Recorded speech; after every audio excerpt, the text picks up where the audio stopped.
2 महिन्यांपूर्वी मुंबई पुणे एक्सप्रेसवेवरील कनेक्टिंग लिंकचं उद्घाटन करण्यात आलं होतं. मात्र याच लिंकवर पहिल्याच पावसात खड्डे पडले आहेत.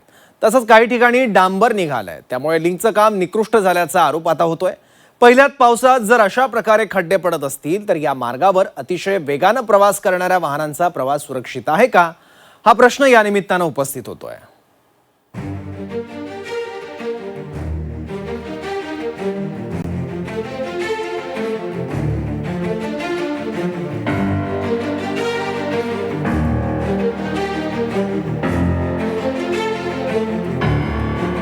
कनेक्टिंग लिंक मुंबई आणि पुणे या दोन्ही शहरांना आणखी जवळ आणणारा रस्ता.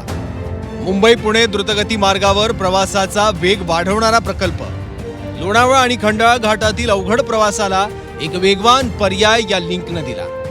मुंबई पुण्याचं अंतर 6 किलोमीटरनं तर वेळ अर्ध्या तासानं कमी केली.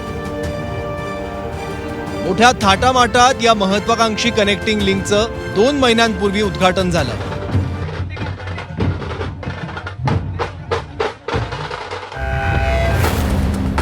पण काहीच दिवसात आणि पहिल्याच पावसात या कनेक्टिंग लिंकच्या पुलावर चक्क खड्डे पडलेत.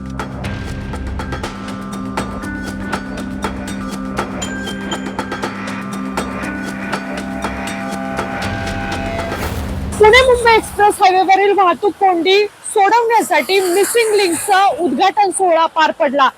अवघे 2 महिने या मिसिंग लिंकला झालेले आहेत आणि पाऊस सुरू झाला आणि मिसिंग लिंकची अवस्था आपण पाहतोय की मिसिंग लिंक वरती खड्डे पडल्याची घटना जी आहे ती आपल्याला दिसून येत आहे. या ठिकाणी संपूर्ण मिसिंग लिंकचा जो टनेल संपला त्या टनेल पासून पुढे जे आहेत ते संपूर्ण खड्डे आपल्याला पाहायला मिळत आहेत. MSRDC कडून खरं तर हे खड्डे बुजवण्याचं काम जे आहे ते हाती घेण्यात आलेलं होतं. मात्र मुसळधार पाऊस सध्या सुरू आहे. या मुसळधार पावसात हे डांबर देखील वाहून गेल्याचं आपल्याला पाहायला मिळत आहे. माझ्या शेजारी पाहिलं तर या ठिकाणी डांबर देखील पडलेलं आहे. त्यामुळे खड्ड्याची डागडुजी जी आहे ती याच डांबरामधून करत असल्याचं आपल्याला पाहायला मिळतंय. अनेक ठिकाणी खड्डे पडल्यामुळे कनेक्टिंग लिंकचं काम निकृष्ट झाल्याचा आरोप आता होऊ लागलाय.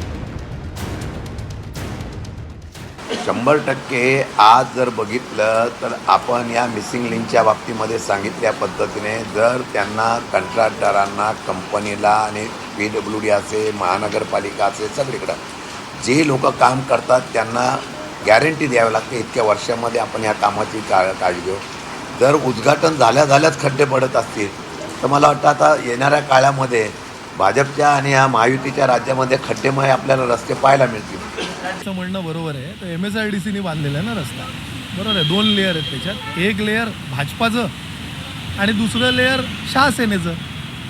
तर ते 2 लेअरची काय परिस्थिती आहे ते आता मला वाटतं जे काही प्रवासी आहेत तिथले, जे काही तिथनं जात आहेत ते मला वाटतं त्यांना सगळ्यांना कळलेलं आहे कशा प्रकारचं भ्रष्टाचाराचं लेअर हे तिथे मिसिंग लिंकमध्ये केलेलं आहे.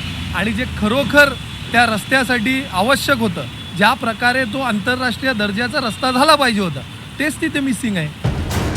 पडलेल्या खड्ड्यांवरून महायुती सरकारवर टीका केली जात असताना सत्तेतल्या मंत्र्यांनीही पहिल्याच पावसात खड्डे पडणं गंभीर असल्याचं म्हणत चौकशीची मागणी केली आहे. तर मुख्यमंत्र्यांनी मात्र पहिल्या पावसात खड्डे पडणं नॉर्मल असल्याचं म्हटलंय. पहिल्याच पावसामध्ये मिसिंग रोडवर खड्डे पडलेत. निश्चित त्याची दखल आता त्या खातं घेत असेल.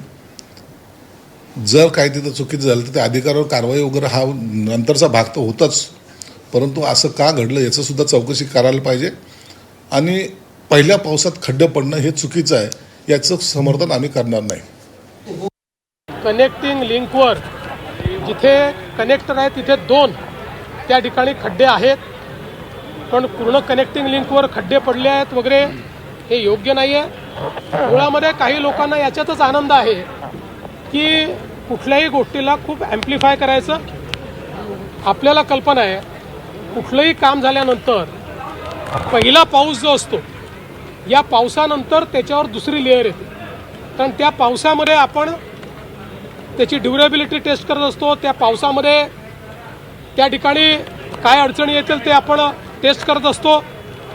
पण हरकत नाही, निंदकाचे घर असावे शेजारी.